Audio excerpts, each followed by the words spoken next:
Hello viewers, welcome back to our channel. आज के इस एपिसोड में हम सभी समझेंगे how we can identify a druggie, क्योंकि आजकल ये बहुत कॉमन होता जा रहा है। इनफैक्ट हमारे मेट्रोपॉलिटन सिटीज में या फिर कई ऐसे छोटे और बड़े शहरों में भी ड्रग्स के हैबिचुएटेड होना, ड्रग्स के एडिक्टेड होना ये बहुत कॉमन होता जा रहा है। तो ऐसे समय पर घर में रहे हुए उन माता पिता, उन बहनों के लिए या उनके जो भी परिजन हैं, मित्र संबंधी ड्रगी के, उनके लिए बहुत ही एक कॉमन बात होती है कि वो इस प्रकार से अपने सामने एक ड्रगी को देखते हैं।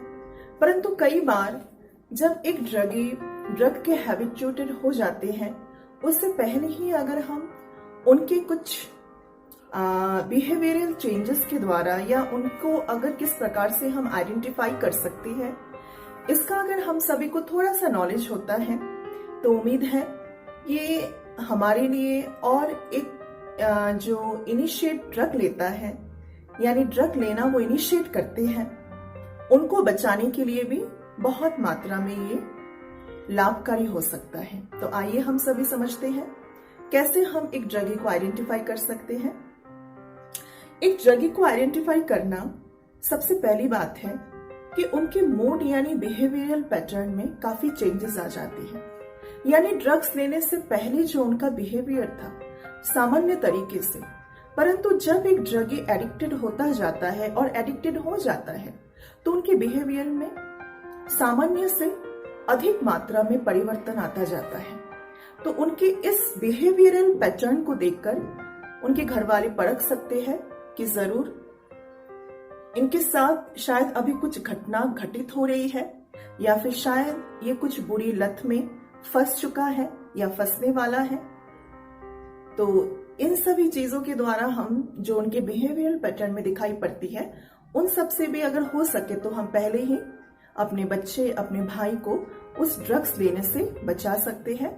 और इनफैक्ट बात है सिर्फ भाई नहीं, परंतु आजकल तो कई बहनें भी जो ड्रग्स के शिकार होते जा रहे हैं और हैबिचुएटेड बनते जा रहे हैं। आइए समझते हैं दूसरे किस तरीके से हम पहचान सकते हैं।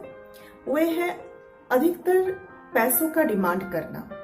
अधिकतर केसेस में देखा गया है जब एक ड्रगी वो अपने ड्रग्स को लेने के लिए कई मात्रा में वे अपने घर के कीमती सामानों से लेकर या अपने पेरेंट्स से चोरी छुपे पैसे चुराने से लेकर ऐसे कई वे कर्तव्य करते हैं जो उन्हें नहीं करना चाहिए।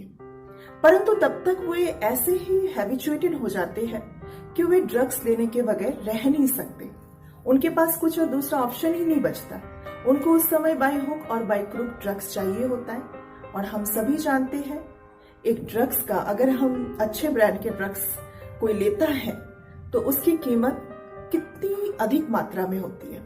तो उस अधिक मात्रा की कीमत को चुकाने के लिए एक ड्रगी कई हद तक वो कई हदों को पार कर सकता है, जो हमारे समाज के अंदर हम सभी देखते ही जा रहे हैं कि दिन प्रतिदिन किस प्रकार से आए दिन समाचारों में या फिर हमारे आस पड़ोस से ऐसे ही किस्से कहानियां हम सभी के समक्ष पहुंचते जाते हैं। तो आइए सुनते हैं तीसरे हम किस प्रकार से आइडेंटिफाई कर सकते हैं। Returning home late. अक्सर करके देखा गया है कि बिहेवियरल चेंजेस में जो व्यक्ति पहले सामान्य एक समय के अंदर घर के अंदर प्रवेश करता था, परंतु जैसे ही उनके अंदर बुरी लत का प्रवेश होना ये एक आम बात हो जाती है, तो वे घर पर देर में आना या फिर देरी से सोना, देरी से उठना, ये उनके लिए एक आम बात हो जाती है। और समझते हैं कि जैसे उनके अनहेल्दी लाइफस्टाइल, ना उनके उठने का टाइम, ना सोने का टाइम, ना भोजन करने का टाइम, यानी no exercise, no extra creative activities.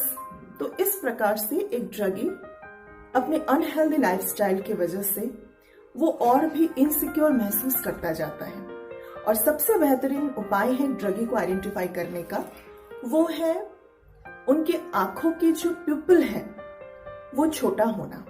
क्योंकि जब एक ड्रगी ब्राउन शुगर लेता है तो ब्राउन शुगर क्या करता है, जो प्यूपल है हमारे आईज के अंदर, जिसको कहते हैं आंखों के अंदर की जो पुतलियां होती है, ये छोटा होने लगता है due to taking means consuming a brown sugar and other types of drugs. तो इस वजह से जो आंखों के अंदर की जो पुतलियां होती है, इस पर जब असर पड़ता है, तब डायरेक्टली अगर ऐसे कोई लाइट फ्लैश आता है हमारे आंखों के ऊपर, तो फिर वो ड्रगी को बहुत ही धुंधलापन या फिर उनको परेशानी होती है देखने के लिए।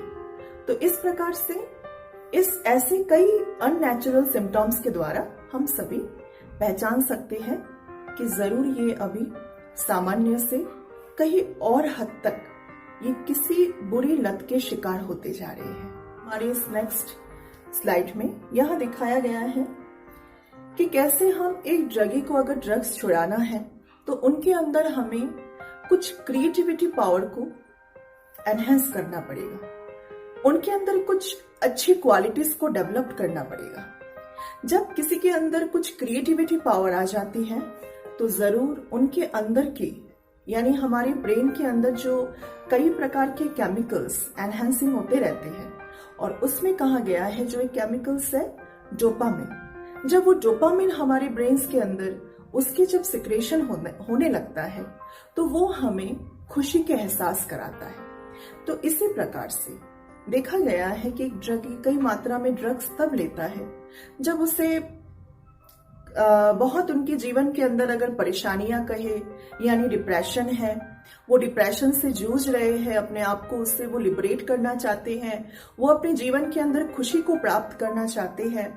तो ये एक्चुअली कॉमन मुद्दा है, आम मुद्दा है कि एक ड्रगी अपने अंदर उस खुशी के एहसास को यानी बार बार उसे प्राप्त करने की कोशिश में वो ड्रग्स के आदती हो जाते हैं। तो आइए आज हम सुनते हैं कि ऐसे क्या उपाय करें और कि जिसके द्वारा हमारी खुशी भी बरकरार रहे और हम इन ड्रग्स, इन बुरी लतों से अपने आप को, अपने बच्चों को, इन सब चीजों से हम मुक्त करा सके।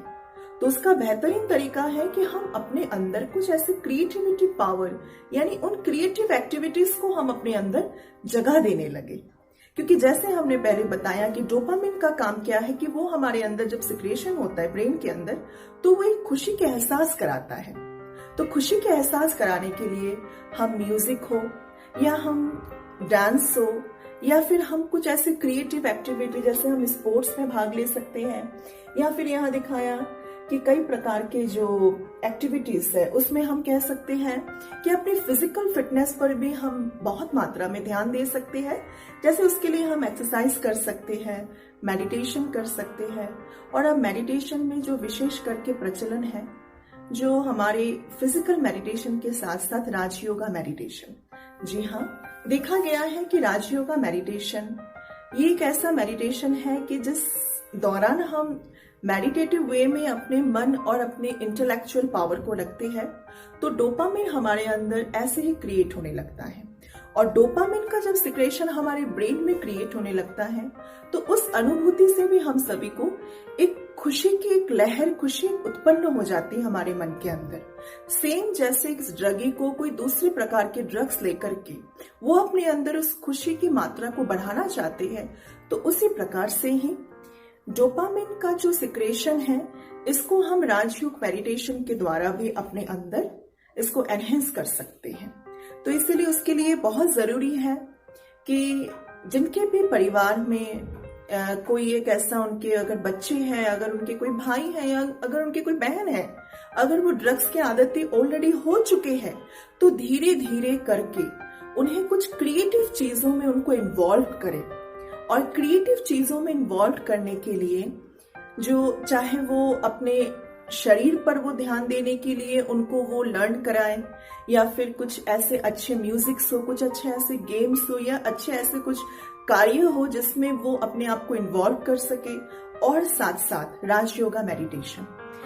इन सभी चीजों से बेहतरीन उपाय है राजयोगा मेडिटेशन, क्योंकि राजयोगा मेडिटेशन के द्वारा, और जब हम इस प्रोसेस को एक बार सीख लेते हैं कि राजयोगा मेडिटेशन से हम किस प्रकार से अपने अंदर डोपामिन को क्रिएट कर सकते हैं जो हम हमारे next videos that means next class में आप सभी के साथ शेयर करेंगे कि कैसे हम राजयोग मेडिटेशन के द्वारा अपने अंदर डोपामाइन को क्रिएट कर सकते हैं और जिस चीज को हम ड्रग्स लेते हुए उस समय फील करते हैं, अभी हम उस चीज को राजयोग मेडिटेशन के द्वारा फील करेंगे।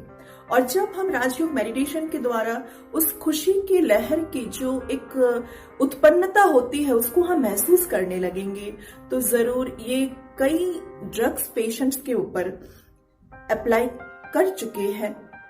तो देखा गया है कि अभी वे उस नशे की लत को छोड़ करके वो एक मेडिटेशन करते हैं, और जब वे राजयोगा मेडिटेशन कर रहे हैं तो बेहतरीन तरीके से अभी उनका सेफ हो चुका है मनी, टाइम भी सेफ हो चुका है, और इस प्रकार से जो भी नेगेटिव चीजें हैं जो ड्रग्स लेने के दौरान वो करते थे, उन सभी चीजों से अभी वो लिबरेट हो चुके हैं। तो इसलिए बेस्ट उपाय है राजयोगा मेडिटेशन। अगर हम अपने बच्चों को, अपने बहन को, अपने भाई को ड्रग्स से मुक्त कराना चाहते हैं, उसका बेस्ट वे है राजयोगा मेडिटेशन।